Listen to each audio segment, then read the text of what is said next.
Have you ever seen the model of raising poultry combined with fish ponds? In rural areas of Southeast Asia, the model of raising ducks combined with fish ponds has existed for a long time. It improves economic efficiency and is especially friendly to the environment.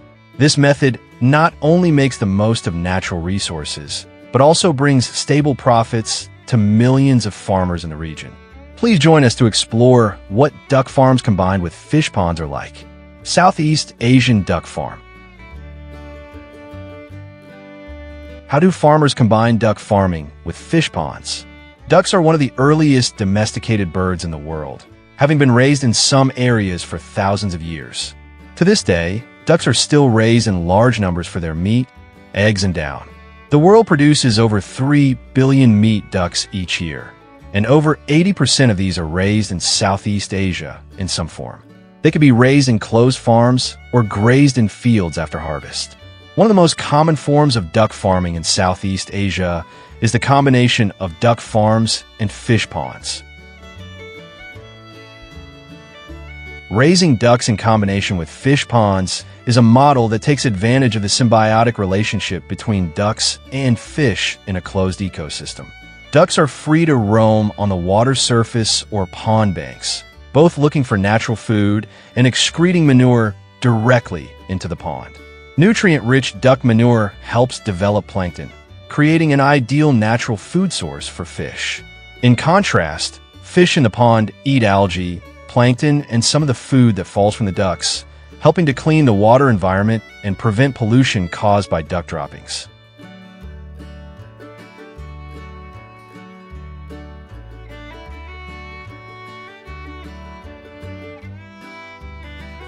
It is not difficult to build a duck farm combined with a fish pond because the cost is relatively low, suitable for small-scale farmers. This farming model does not require modern technology, but needs a reasonable design. Fish ponds usually have an area of 600 to 2,000 square meters, a depth of about 1.2 to 1.5 meters, with an active drainage and water supply system. Duck pens are built on the shore, have a roof, a high, airy floor, and a door leading to the pond so that ducks can freely go in and out to bathe and rest. For ducks to grow best, Southeast Asian farmers need to stock 300 to 500 ducks per 1,000 square meters fish pond. Avoid stocking too many ducks in one area, as high density will cause them to compete with each other.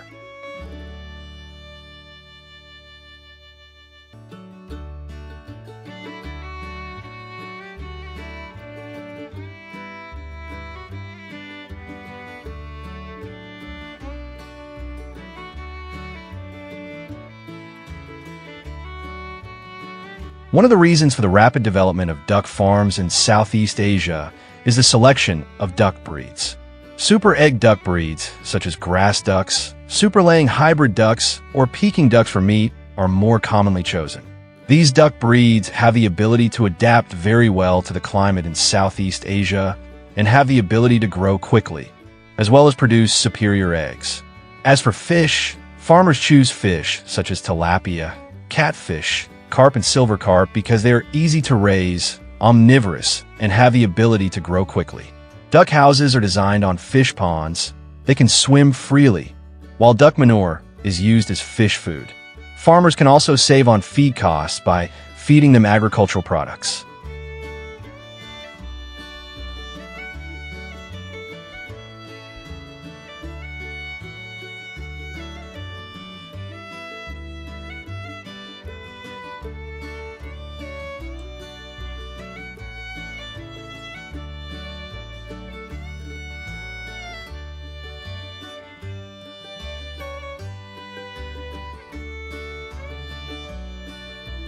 Duck feed is usually grains or green vegetables grown on the farm, combined with natural food sources such as snails and insects.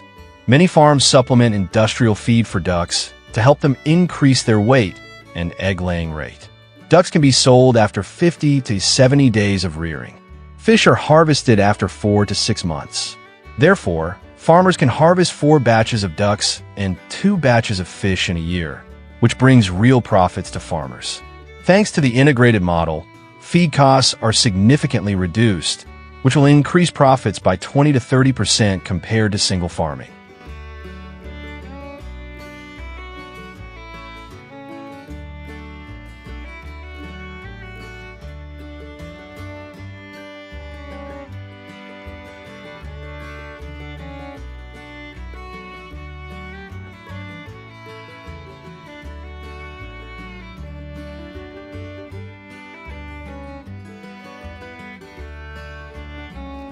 The model of raising ducks combined with fish ponds brings many benefits to farmers. Helps save on fish feed costs by utilizing duck manure. Contributes to increasing fish productivity and quality due to the nutrient-rich water environment. In particular, this model brings double profits to farmers when they increase their income when selling ducks, duck eggs, and fish. This combination of farming also helps reduce pollution because there is no need to treat duck waste separately. It helps reuse resources reasonably and does not cause waste.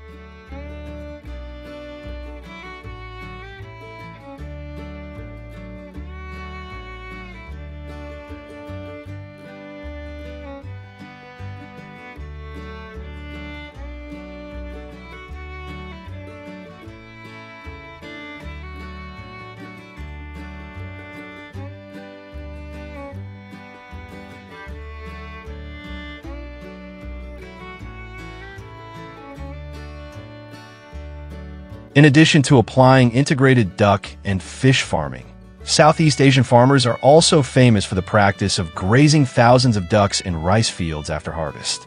This is the most ideal living environment for duck populations because they can freely move, swim, and forage. Not only foraging, ducks also help farmers clean rice fields by eating weeds, golden apple snails, or pests, helping the cultivated land become healthier. Ducks are raised primarily for their eggs and meat, which is a traditional delicacy in many Southeast Asian countries.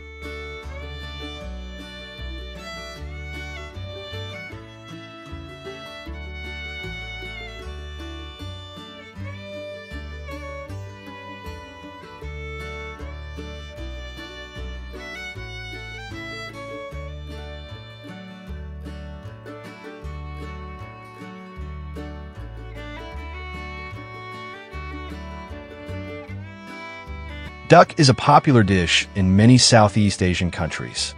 From Peking duck in China to Vietnam, to duck stewed in coconut milk in Thailand, duck curry in Malaysia, or nasi bebek in Indonesia. Duck is always present in local cuisine and high-end restaurants. This helps increase domestic duck consumption, while promoting exports to Asian markets such as China, Hong Kong, and Singapore, where demand for duck meat is increasing.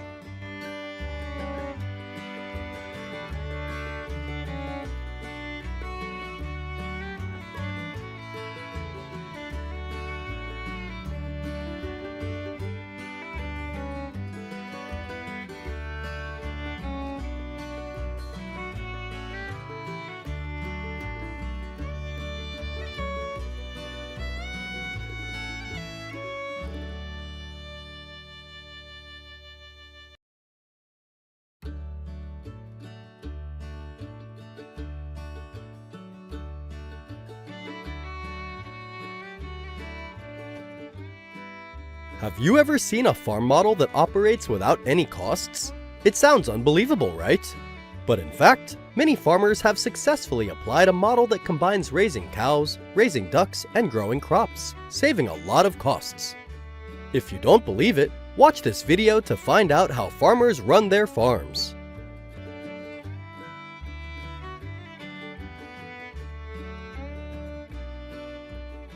You can see here is a farm raising ducks for eggs. They are foraging for earthworms in the soil.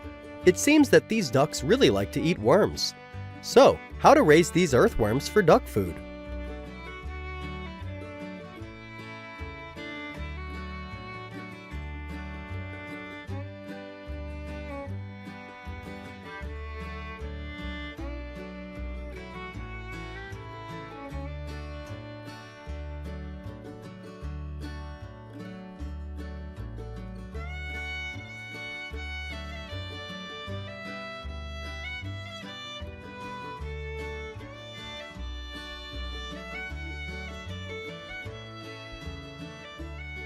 The first step to earthworm composting is livestock manure, which farmers collect from cow sheds. This can be from family farms or neighboring farms.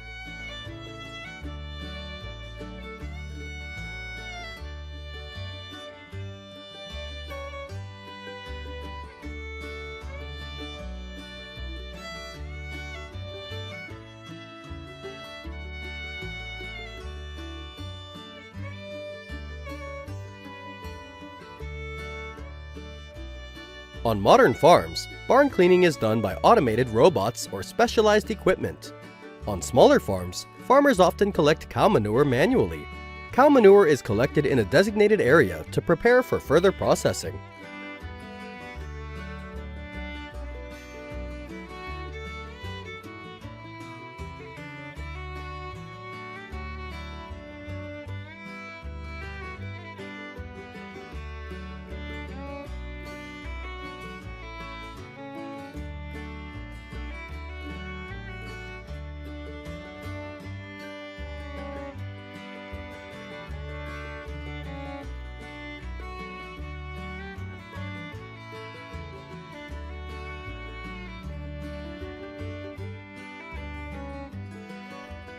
The cow manure is collected and left to decompose for several days, which reduces its heat and ammonia content, which can be harmful to earthworms.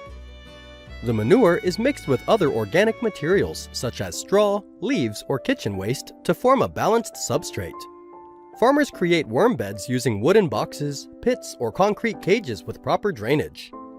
The beds can be supplemented with bedding materials such as shredded newspaper, dry leaves, or coconut coir to maintain moisture. Once the cow manure has decomposed, farmers introduce worms into the beds, which consume the organic matter and excrete nutrient-rich waste. Each bed needs to maintain a humidity level of around 60 to 70% to ensure optimal worm activity. The worms will decompose the cow manure into high-quality compost in about 30 to 45 days.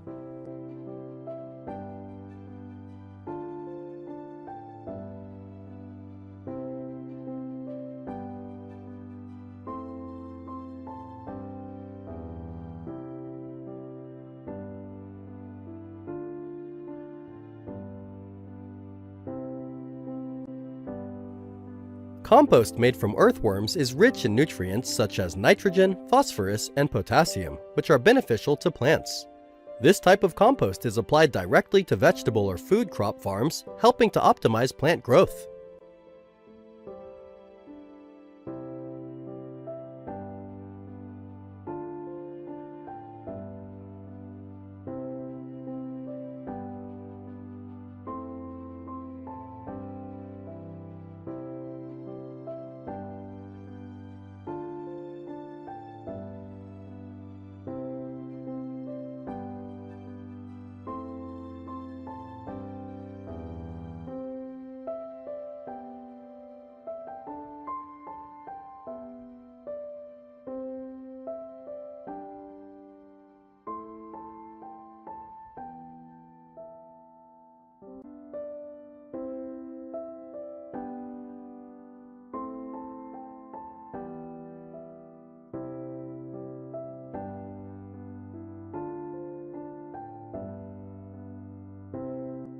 It also provides natural nutrients without the need for chemical fertilizers, thereby reducing organic waste and preventing pollution.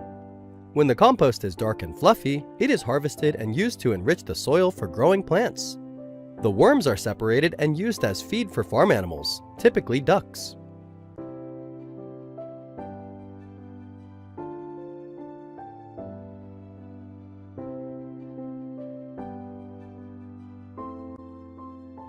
Earthworms are considered an excellent source of protein, containing about 60 to 70% protein along with essential amino acids that help ducks grow optimally and improve meat quality.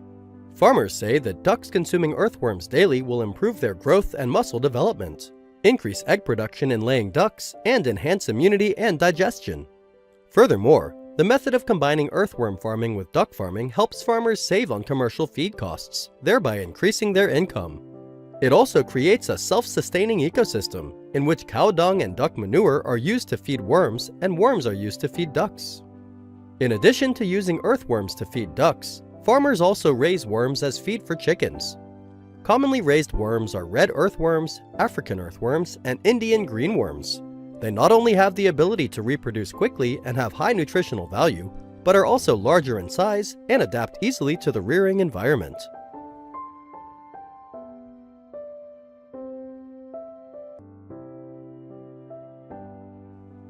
Currently, earthworm farming for poultry is often done on small-scale or private farms and has not been expanded to large-scale farms. However, agricultural experts also affirm that this is an environmentally friendly, cost-saving, and nutritious solution for poultry farming. It also helps to process large amounts of cow manure on farms and reduce the pressure from the livestock industry on the environment and ecosystem.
Have you ever seen a modern bird farm like this?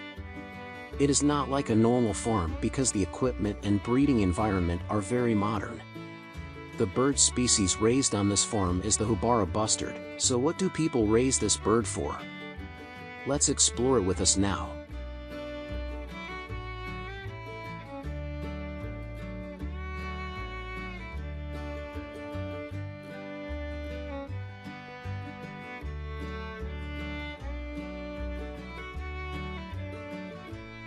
The Houbara bustard is classified as vulnerable by the International Union for Conservation of Nature due to habitat loss and overhunting. As a result, most Houbara bustard farms are built to breed thousands of birds each year and release them into the wild to restore wild populations. Currently, a private center, the Al Baida Bird Breeding and Research Center, was established in 2020 with the aim of breeding the Houbara bustard in captivity to reintroduce the species into its natural habitat in both Qatar and Central Asia.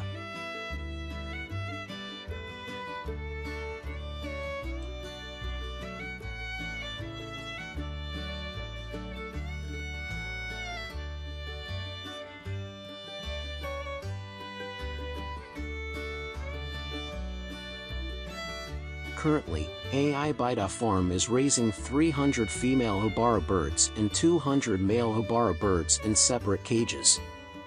The farm consists of outdoor and indoor areas. The breeding and incubation areas are also operated in a separate area. The staff is divided into caring for the young birds and the adult birds.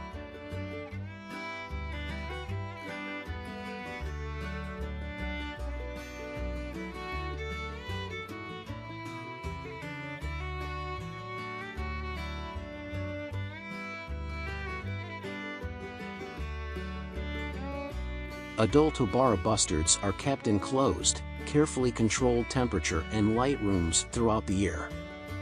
After the breeding season, adult birds are moved into outdoor socialization aviaries.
The farm owners point out that Houbara bustards are not easy to tame, as they need their own space to resemble their natural habitat.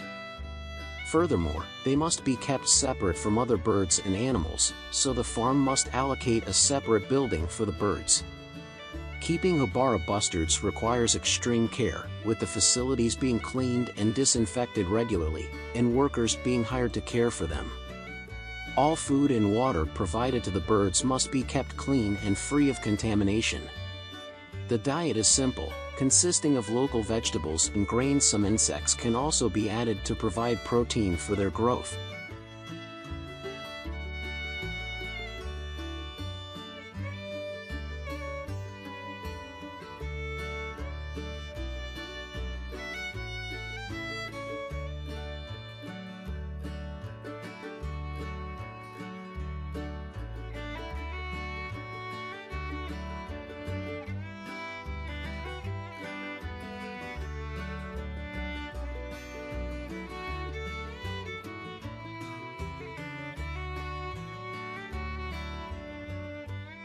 In addition to breeding the Houbara bustard to conserve the population, the facility will also produce and release 50,000 Houbara bustards into their natural habitat, which will benefit the agricultural sector in the area, as the birds are an important link in the food chain.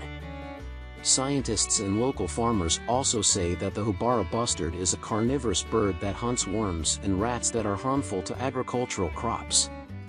The farm's goal is to breed enough birds to maintain a sustainable population and ensure their survival in order to maintain falconry as part of Arabian cultural heritage. So what does Arabian falconry have to do with the Houbara bustard?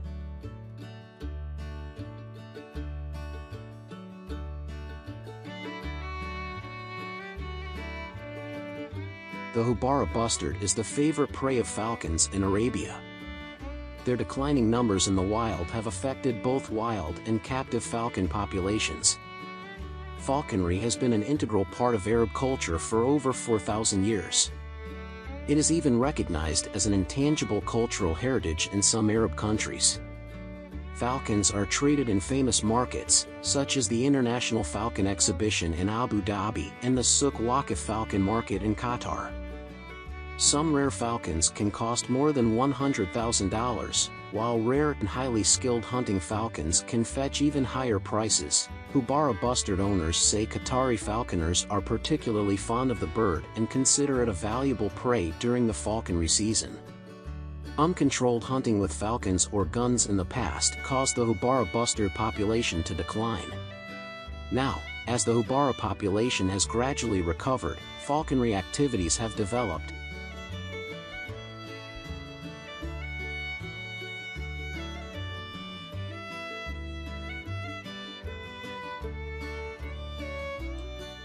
Hunting is often done in the desert. We can see the falcon chasing its prey, the Houbara bustard. It often exhausts its prey while flying, and finally the prey is exhausted under the claws of the fierce falcon. For this activity, Houbara bustard farms can make a profit from falconry, which will go towards the cost of continuing to operate the Houbara bustard farm to ensure that their population does not decline.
It is amazing to see the rooftops of these high-rise buildings, which were once empty, now transformed into lush green farms. People have grown a variety of vegetables and fruits on these high-rise roofs. It is hard to believe that today there's an entire agricultural system built on urban rooftops, which has become very popular in the United States in recent years. Today, let's explore with us how farmers build rooftop farms. Rooftop farming is a form of urban agriculture in which food is grown on the roofs of buildings. However, not all buildings can be used for farming, and farmers need to assess the load-bearing capacity of the building to ensure that no accidents can occur. To grow crops on the roof, soil, plants, water, and farming equipment need to be transported. The buildings need to ensure enough sunlight for the plants to grow. In addition, windbreaks or bamboo trellises need to be set up to protect the plants.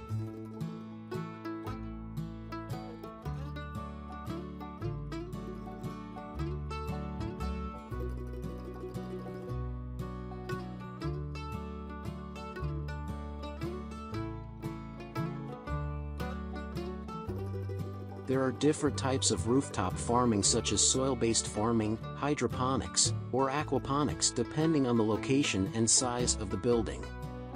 Many farmers who choose soil-based farming will cultivate in regular rows to grow a variety of vegetables and herbs. Since the plants are grown on rooftops, it is impractical to carry water by hand, so farmers need to install an irrigation system. This could be drip irrigation that delivers water directly to the roots of the plants, which should be controlled by sensors to optimize water use and avoid waste. Farmers can also collect and store rainwater for irrigation by installing tanks on the roof.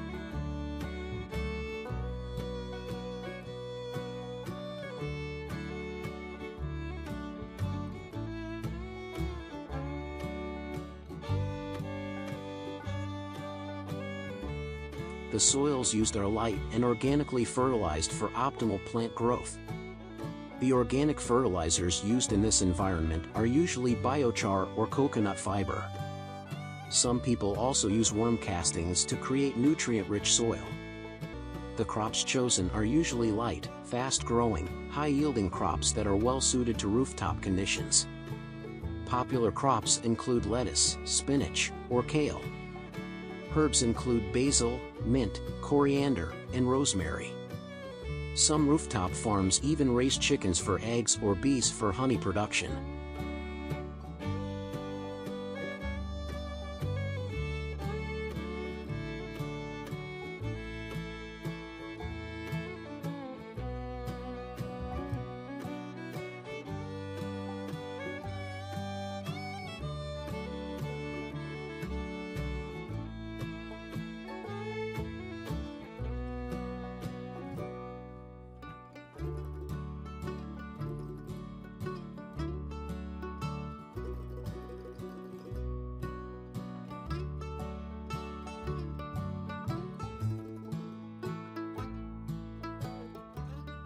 See? The plants grown on the roof are really lush and look delicious. The farmers make sure that no pesticides are used on these vegetable beds. They usually use organic and manual methods to remove pests from the vegetables. This ensures a healthy ecological environment and does not affect the air in the city. It is wonderful to see the concrete roofs of high-rise buildings now turning into a green color of life. Many urban residents have become professional farmers as they regularly plant and harvest crops on their rooftops. Do you know how rooftop plants are consumed? They can be harvested, cleaned, and packaged for consumption at stores specializing in organic food.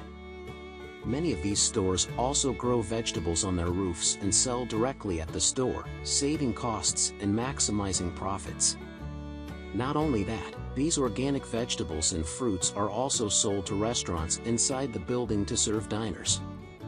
Because nowadays, organically grown foods are always favored by consumers.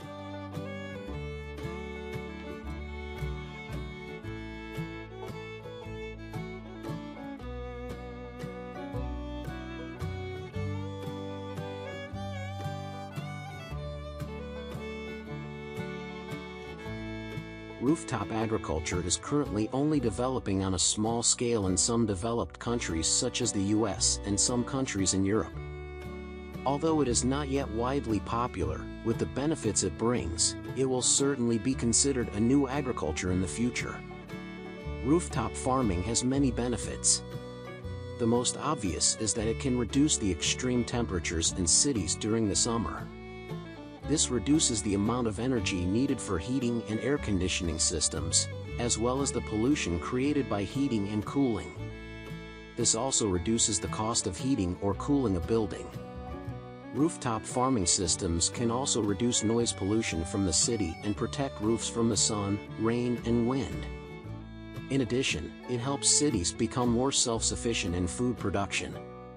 It also provides jobs and creates business opportunities in urban agriculture, helping a segment of urban residents earn extra income and stabilize their lives.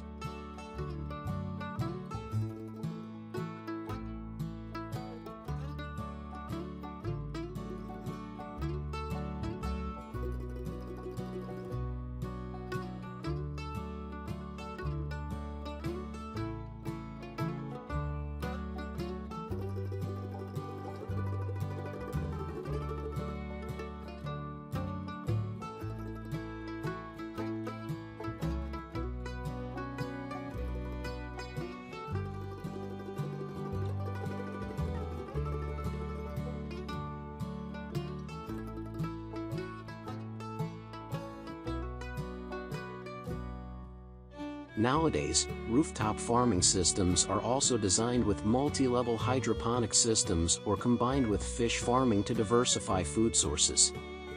Poultry and aquatic products can be raised on a large scale in the future. What do you think if this system can be widely developed in the future? Leave your comments below to let us know.